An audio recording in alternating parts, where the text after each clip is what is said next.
Welcome into Locked On Knicks.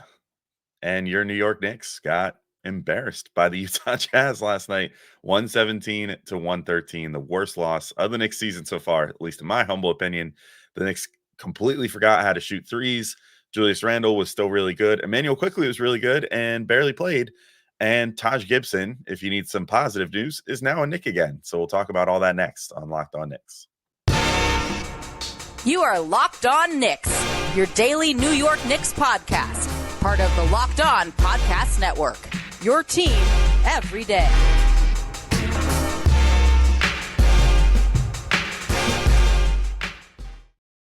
All right, welcome in to Locked On Knicks, and today's episode is brought to you by FanDuel. Make every moment more. Right now, new customers get $150 in bonus bets with any winning $5 moneyline bet. That's $150 if your team wins. Visit FanDuel.com/LockedOn to get started.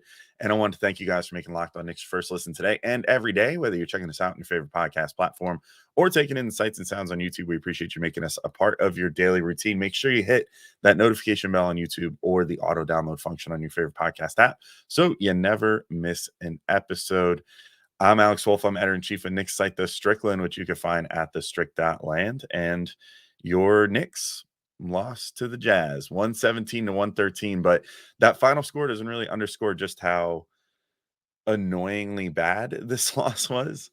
It was not fun. It was probably the worst loss of the season. Like I said in the intro, I can't think of one so far this season. You know, the Knicks have gotten the doors blown off like against Milwaukee or whatever, but you look at that and you say, well, Milwaukee's just Milwaukee, and you know they're gonna beat the crap out of a whole bunch of teams in the NBA this year, including the Knicks, because they're just really good on offense, and that's just how the cookie crumbles sometimes. But this Jazz team is not good, man. I mean, they were going into this game, they had lost 5 of their last 6. They've been just destroyed in their last 3 games by the Mavs, Clippers, and Thunder. They were 7-16 coming into this game. These are the games that the Knicks so far this year have been good at taking care of, winning and taking care of business, and just getting those wins that they need to buoy their record for when they face those really good teams later on, which I'll detail just how terrible the schedule gets from here in just a second. But it's not pretty. So they really needed this win, if for nothing else, just to set the tone for this road trip, because this road trip is going to be horrendously hard. But the large part of why the Knicks end up losing this game, they just completely forgot how to shoot threes collectively. I don't understand. It's like one of the world's great phenomena that the Knicks just completely forget for games at a time how to shoot threes as a team. And I will never understand it for the life of me. They shoot 9 of 39 in this one, 23.1% on their threes. If you took away 3 players in this game, Immanuel Quickley, Dante DiVincenzo, and Julius Randle, that gets even worse. Randle, I think, was 2 of 6. Quickley was 3 of 4. DiVincenzo was 4 of 7. So actually, that's all of it. That's all those threes. 3 players made all the threes for the Knicks. Not a single other player managed to make it. And, the Jazz were throwing zone at the Knicks early in this game, which I think the Knicks should have been able to solve because they've been much better at shooting this year. I mean, they talked it up on the broadcast. I think they're going into this game, they were 5th in 3-point percentage in the NBA this year. So, they've been able to break these zones, which previously in past years, the zone was like their kryptonite because they had no firepower to take advantage and, kind of break that up and not allow teams to just kind of funnel them inside and then make them take their chances around the hoop. But this game, it was like the Knicks of old. There was vintage Knicks in this game where they just could not hit a 3 for some reason.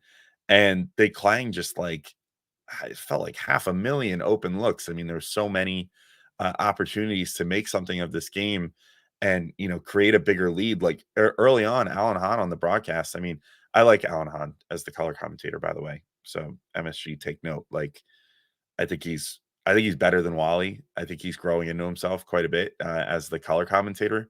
So, if there's like an internal candidate that they want to go with eventually when Clyde retires, like hopefully it's Alan Hahn, because I like his analysis a lot. It reminds me a little bit of Brendan Brown on the radio broadcast. Anyway, So I noted this like a million times. Like the Knicks were like 2 or 3 threes away from completely blowing this game open in the first half.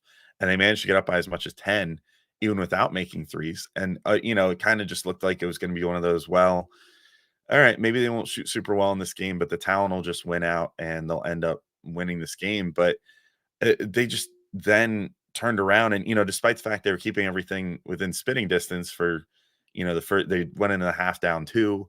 But, again, it was like, well, they just make a couple threes in the second half. They should be fine. And then third quarter, keep things pretty tight. And then things all just kind of started going downhill at the end of the third quarter. Um, it starts off with a stupid foul.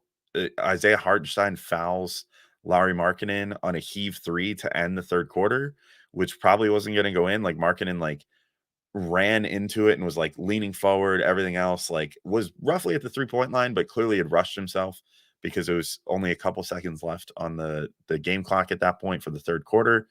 And Hartenstein fouls him. He makes some free throws.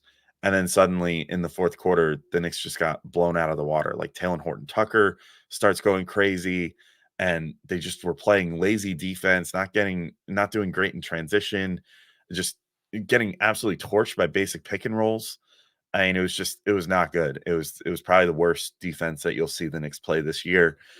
And I don't know, it's not the type of opponent or game that you can take lightly because now the Knicks have a really terrible schedule coming up, which is going to make life really difficult for them. So between now and mid-January, I'll just list off the Knicks opponents coming up here because it's terrible.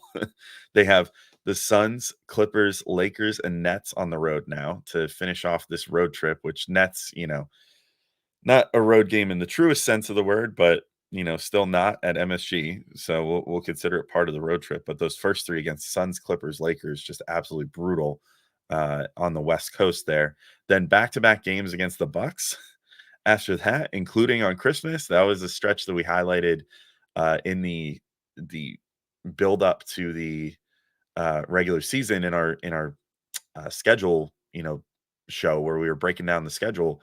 And that was one of the most bizarre stretches that the Knicks were going to have this year. And now we see even more so. It's even more kind of devastating after the fact that the Knicks had to face the Bucks extra in the in-season tournament as well. So you have to face literally the best team in the league 4 times over the course of like a month, which is terrible.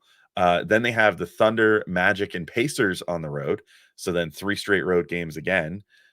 Which again, just horrible stuff because those 3 teams are all overachieving this year. So that looked like a stretch maybe prior to the season that you would have said, oh, okay, well maybe it's a little reprieve for the Knicks after facing the Bucks. No such luck there. That's going to be a tough few games. Then they do get a little stretch where 3 of their 4 games in early January will give them a chance to recover a bit. So they get the Bulls at home, then the Sixers and Wizards on the road, and then the Blazers at home. So those games against the Bulls, Wizards, and Blazers, not half bad. But then they get the Mavs and the Grizzlies with Ja Morant back on the road, and then the Magic at home on January 15th to end this just horrible 16-game stretch that they have coming up over the course of the next month, almost literally to the day, a month coming up. So I don't know. I mean, it just underscores that this game was not one that they could afford to lose. I really wish they hadn't because it's going to make these next games against really, really good opponents must win. And that's going to put a lot of pressure on this team going through the next month. Now, you might say pressure makes diamonds. Fine, fair. This team has thrived in the past against some tough opponents. They put together a good win streak last year that way. So maybe they've got it in them. I hope they've got it in them. But I don't know. Time will tell how that's going to go. I want to talk about Julius Randle's big game. He had 32 points, 12 boards, 6 assists, a steal, a block, 14 and 23 shooting. The only Knick that really, as Clyde might have said, the only Knick with a knack in this game that really had things going, except for maybe Immanuel Quickley, who only played 18 minutes. And I certainly have some gripes about that to get into in the next segment, as well as talking about Dante DiVincenzo, Jalen Brunson, the just horrible shooting from Quentin Grimes, Josh Hart, RJ Barrett, and then talk a little bit about how Taj Gibson is a Knick again, because he is, and that makes me happy in its own little way. So I'll talk about that in just a sec. But first, I want to remind you all that today's show is brought to you by FanDuel. And as the weather's getting colder, the NFL offers are staying hot on FanDuel. Right now, new customers get $150 in bonus bets with any winning $5 money line bet. That's $150 if your team wins. So if you've been thinking about joining FanDuel, there's no better time to get in on the action. The app is so easy to use. There's a wide range of betting options, including spreads, player props, over-unders, and more. And as usual, by and more, I mean same game parlay is my absolute favorite. If you bet a whole bunch of Knicks under their projected 3-point made in this game, you probably cleaned up because they would have given you great odds on that. But yeah, it was, or if you bet Jazz money line along with Randle over 30%, and maybe you would have done pretty well there too. Basically, same game parlays lets you make a whole bunch of different bets within a single game and put them all against one another. So that way they all have to hit, which makes the odds less likely, but can potentially win you tons and tons of money for a small investment. I love just placing like a little like $2 same game parlay on FanDuel and just seeing, hey, it's only $2. So if you lose it, it's not the end of the world. But if you win, sometimes you make like $100 off a $2 bet, which is pretty cool to see happen if you feel like you really know your stuff and want to, put it out there. Like I think Randle is over 23.5 points this game. I think Brunson's over 5.5 assists. I think Quickley's over 2.5 threes, blah, blah, blah. Stack them all up and then watch it all pay out for you. It's a pretty fun experience. So if you want to do that for yourself, visit fanduel.com/locked-on, and you can keep working through the NFL season as we get close to the playoffs. And of course, keep up with the NBA season as well. FanDuel, they are the official partner of the NFL. All right, and I'm back in to keep talking through this embarrassing Knicks loss. Not a fun one to get through, but Julius Randle had a pretty fun game, so I'll give him that much. 32 points, 12 boards, 6 assists, 1 steal, 1 block, 14 of 23 shooting. And his play is really starting to remind me of last year, where for stretches he carried this team, either when Brunson was hurt or when Brunson wasn't playing as well, which I'll get to that in just a sec. Brunson's overall 3-point numbers have not been great recently, but we do have, an analogous segment last season where he wasn't shooting well either. So hopefully that corrects itself soon. But in the meantime, Randall's doing his thing. I mean, he was just absolutely dominant. He got everything that he wanted in this game. He bullied the younger Jazz players on the inside to get in there for buckets. There was very few times where he looked uncomfortable. There was only one that I can really think of where he, and this is that, which is impressive because the Jazz aren't, I don't think, despite their record, they have some defensive talent. Like Walker Kessler is a really good rim protector on the inside there. And Randall just largely seemed unbothered. There was only one possession where he got kind of stranded late in the shot clock, one-on-one with Kessler, and Kessler just played some really good one-on-one defense on Randall, and it forced a shot clock violation, which was unfortunate. But yeah, I mean, all in all, I thought that Randall was great. Most of his damage was done on the inside. He did shoot the 3 well enough to be respected there. So he shot 2 of 6 from 3, if I'm not mistaken. But I mean, really the biggest things for him in this game, I've been loving his rebounding the last few games without Mitchell Robinson. I think the Knicks really need it from him. So I'm glad that he's kind of stepping up to the plate and saying, all right, I'm not just going to get defensive boards. Like now they need me to get the offensive boards and get the putbacks and everything else, like what Mitch maybe would have gotten before. And, Hartenstein does it now too. But, I think that Randall is being counted on to do that more than ever. And he came through in this game, but the distribution was just awesome again as well. I mean, if RJ Barrett and Quentin Grimes and Josh Hart hadn't shot 0 of 14 from 3, I think Randall probably has a triple double in this game, because even with all those misses from 3, he ended up with 6 assists. And I mean, he was doing his thing that he's been doing lately, where it's just get inside, draw whatever attention the defense is going to give him, which is a lot because he's playing really well right now, and then just perfectly spraying it out to the corner or even back up top and finding an open man. And Brunson too didn't do him any favors either. I mean, Brunson was also, I think, I just realized now I didn't write down his final number here, but I think he was also 0 for 6 in this game, which is just absolutely disgusting. And it didn't help Randall out at all to have all the guys that he would normally be able to kind of feed not hit anything. Yeah, Brunson 0 for 6, Josh Hart 0 for 4, Quentin Grimes 0 for 3. RJ Barrett 0 for 7 from 3. So that's a combined 0 for 20 out of those 4 players. Just it did Randle absolutely no favors, and yet he was still able to be as dominant as he was. So props to Randle. I mean, that was kind of an against all odds performance that he was able to put together that good of an offensive effort. And during that third quarter, when the Knicks were starting to let go of the rope a little bit, he did not let them.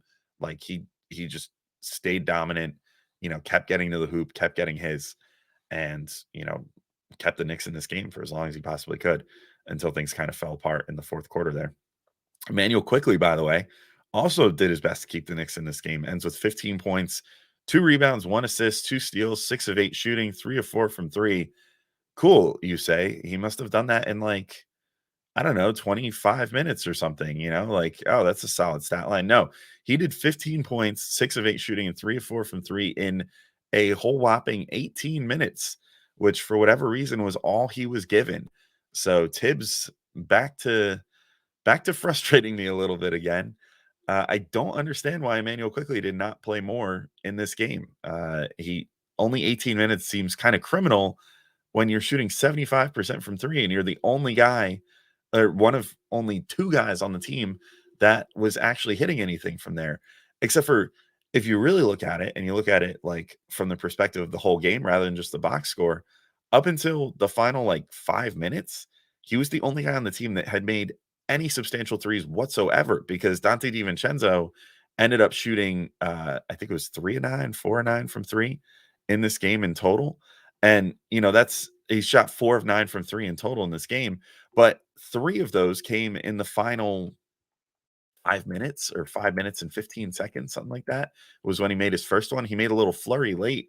So what that tells me is that in this particular game, Dante DiVincenzo was given the latitude to fail and still come back in and then find his 3-point shot. Whereas Immanuel Quickley found his 3-point shot and was doing great until he missed his first 3-pointer with, I think, 9 minutes left in the fourth quarter, and then was pulled right after that. And I understand the Knicks defense, that was right where things were starting to kind of fall apart. And I want to say at the time that Quickley subbed out of the game, they were down by about 10. But Talen Horton-Tucker had scored a bucket on him shortly before that, but it wasn't really a fault of Quickley's. It was just a really good finish by Horton-Tucker that sort of started getting him going. But I didn't think Quickley was the problem on defense, and he certainly wasn't the problem on offense. So I don't understand why Tibbs took him out so early in the fourth quarter and then never brought him back in. It's why would you take out the only guy making shots for you? And the only thing I can think of is that Tibbs had a preconceived notion in his head of, this is how many minutes these guys are going to play, and this is just how it's going to go. And so that's what he did. And it was extremely frustrating. This was one of the first times in recent memory that I've been this peeved about minutes distribution with this team, because I understand, Quickley was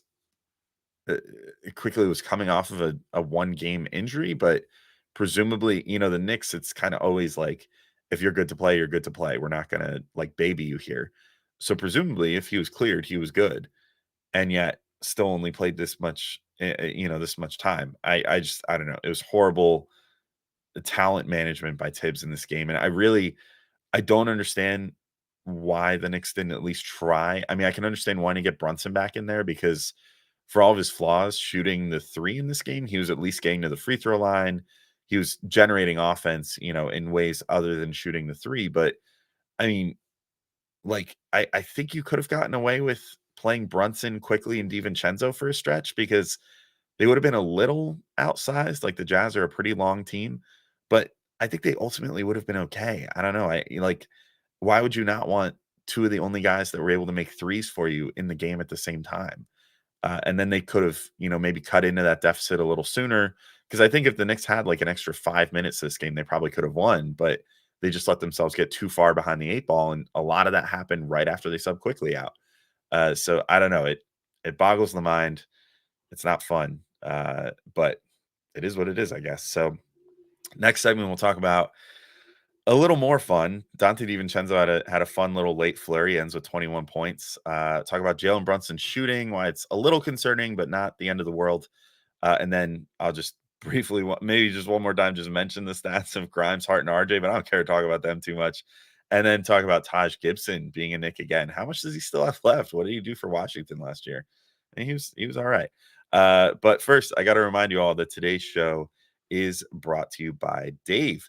And I don't know if you guys have ever been at a point in your lives where you just need a little financial help, but that's why Dave is great. Dave can get you cash when you need a hand in between paychecks and can help you build credit by settling extra cash advances on time. So what is Dave? Dave is a banking app that's leveling the financial playing field. So when you download Dave, you can get up to $500 in 5 minutes or less with no credit check and no late fees. It's part of Dave's extra cash account. So they can advance you the money you need with no interest and then settle up later. Extra cash gives you more money to buy groceries, fill your gas tank, finally get your car repaired, or catch up on bills without having to wait for your next paycheck. You can even build credit when you settle up on time. Millions of people have already downloaded the Dave app to make their finances easier. So if you're in a pinch, get the help you need by downloading Dave. So download Dave today at dave.com/lockedonnba. That's dave.com/lockedonnba. You can get up to $500 in 5 minutes or less with no credit check and no late fees. So download the Dave app now or go to dave.com/lockedonnba. For terms and conditions, go to dave.com/legal. Eligibility criteria and instant transfer fees apply. Banking services provided by Evolve, member FDIC. All right, and I'm back in to finish talking about this game. Maybe try to keep it brief here because there's only so much left to talk about. It's just, again, the game where the Knicks, a team that was 7-16 coming into the game, they go down by 16 or 17 in the fourth quarter. Just terrible, terrible stuff.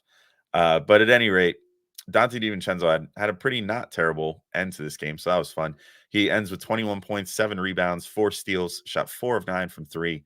He had a flurry of threes late in the game that was almost enough to get the Knicks all the way back. I think he made his first one with about 5 minutes left in the game, and then made another one, I think, on back-to-back possessions, and then made a third one with about 2.5 minutes left. So gave the Knicks some offense that they desperately, desperately needed. If anyone could have shot, if literally one other player could have just shot like him in this game, 4 of 9, or even freaking 2 of 6, like anything, the Knicks would have won this game.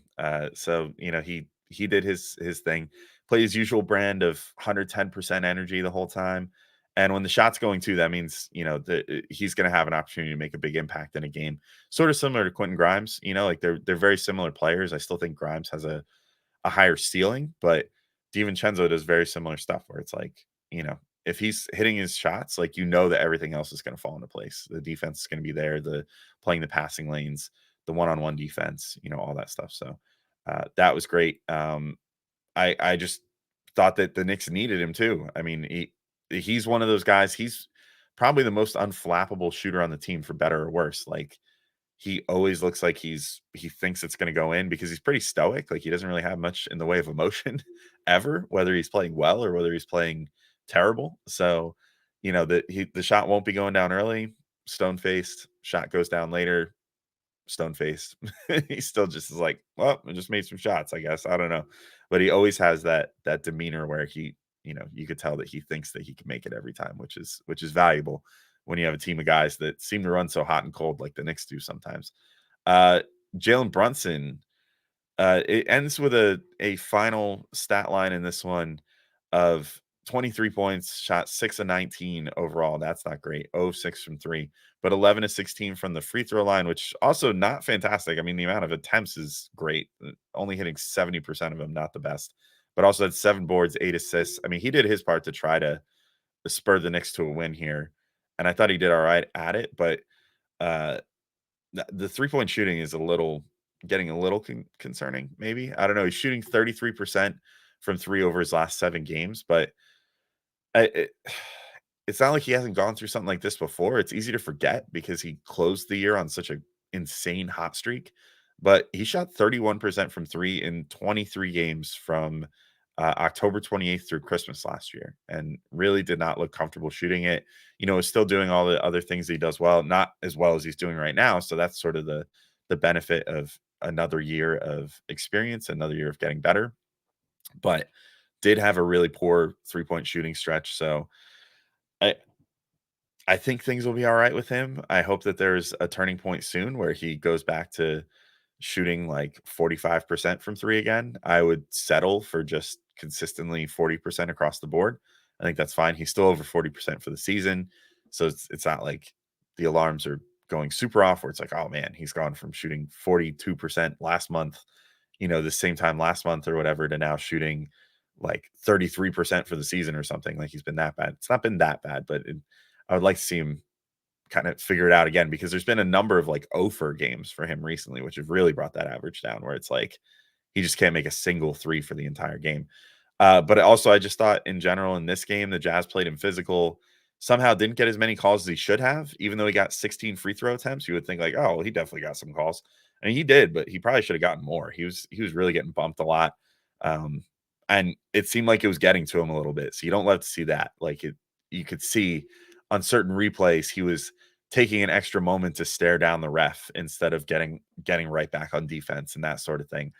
And unfortunately, that politicking is part of the NBA game now, but Brunson is usually kind of above that and just sort of waits for the calls to come to him, and didn't necessarily do that as much in this game. So hopefully he kind of, I don't know, feels at peace with the refs and whatever going forward. I don't know how to put that, but hopefully he just starts making more shots and stuff too. Because I think if he made more threes in this game, he wouldn't have cared so much about not getting free throw attempts that he thought he was owed.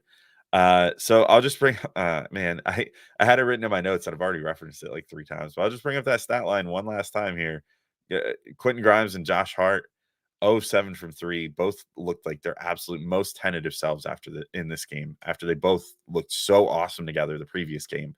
So that's a huge step back in a single game, and you don't love to see that. Hopefully they take 2 steps forward in the next one.